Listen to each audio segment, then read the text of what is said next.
जहाँ डाल डाल पर सोने की चिड़िया। चुटीला अंदाज, धारा प्रवाह बोलने का तरीका, पर्चों पर भक्तों के सवाल, कभी सनातन धर्म की बातें तो कभी विवादित बयान।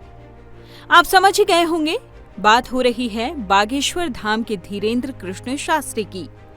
वैसे तो कई बार ये चर्चा में रह चुके हैं, इस बार बाबा पर इल्जाम लगा है अंधविश्वास फैलाने का। छतरपुर के पास एक जगह है, नाम है गढ़ा। यहीं पर बागेश्वर धाम है। यहाँ बालाजी हनुमान जी का मंदिर है और हर मंगलवार को बालाजी हनुमान जी के दर्शन को भारी भीड़ उमड़ती है। धीरे धीरे इस दरबार को लोग बागेश्वर धाम सरकार के नाम से पुकारने लगे। ये मंदिर सैकड़ों साल पुराना है और इसकी बागडोर संभालते हैं पंडित धीरेन्द्र शास्त्री।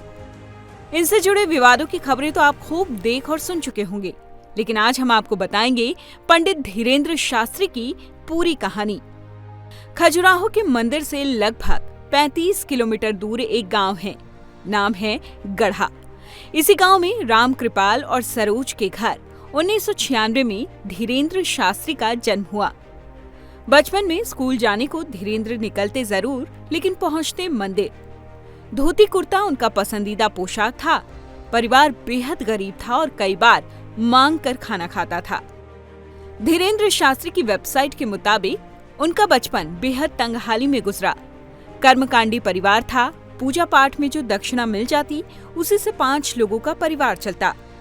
धीरेन्द्र के दादा सैतूलाल गर्ग भी पूजा पाठ और धार्मिक काम करते।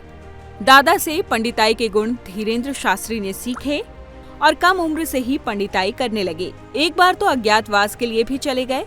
जब वापस लौटे तो धीरेन्द्र बिल्कुल बदल चुके थे। धीरेन्द्र शास्त्री बताते हैं, हमें लगातार 3 बार सपने में हमारे दादाजी महाराज आए।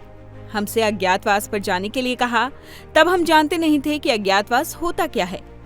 फिर हमें पता चला कि पांडवों ने भी किया था। तब हमें समझ आया कि अज्ञातवास से भी भगवान का आशीर्वाद प्राप्त हो सकता है। हम जब अज्ञातवास से लौटे तो दरबार लगाने लगे। लोगों का साथ मिलता रहा। धीरेन्द्र शास्त्री कुल 3 भाई बहन हैं। धीरेन्द्र सबसे बड़े हैं। बहन रीता गर्ग और शालीग्राम गर्ग धीरेन्द्र के भाई बहन हैं। बहन की शादी हो चुकी है और भाई आश्रम का काम देखते हैं। बागेश्वर धाम सरकार पंडित धीरेन्द्र शास्त्री की कथा के दौरान लोगों की समस्याएं सुनने और उनका समाधान करने का दावा किया जाता है। कहा जाता है कि भूत प्रेत से लेकर बीमारी तक का इलाज बाबा की कथा में होता है। बाबा के समर्थक दावा करते हैं कि बागेश्वर धाम सरकार इंसान को देखते ही उसकी हर तरह की परेशानी जान लेते हैं और उसका समाधान करते हैं। वहीं बागेश्वर धाम सरकार का कहना है कि वो लोगों की अर्जियां भगवान तक पहुंचाने का जरिया मात्र हैं, जिन्हें भगवान सुनकर समाधान देते हैं। इन्हीं दावों को नागपुर की अंधश्रद्धा निर्मूलन समिति ने चुनौती दी है और यहीं से ये पूरा विवाद शुरू हुआ है।